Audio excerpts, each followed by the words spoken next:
আসসালামু আলাইকুম দর্শক, আপনাদের সামনে আজকে যে ভিডিওটি নিয়ে আসলাম, কৃষকের সোনাফলা ধান যখন এরকম ধানের শীষগুলো মরে চিটায় পরিণত হয়, কৃষকদের মুখের হাসিটা অম্লান হয়ে যায়।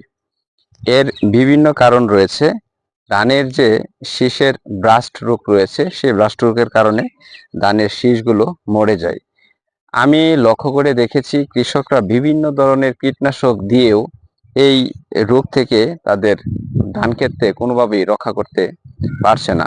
বিশেষ করে আপনারা যদি এই ধান ক্ষেতের দিকে লক্ষ্য করেন, তাহলে আপনারা বুঝতে পারবেন এই ক্ষেত ধান ক্ষেত কতটা মারাত্মকভাবে কৃষকরা ক্ষতিগ্রস্ত হয়েছে।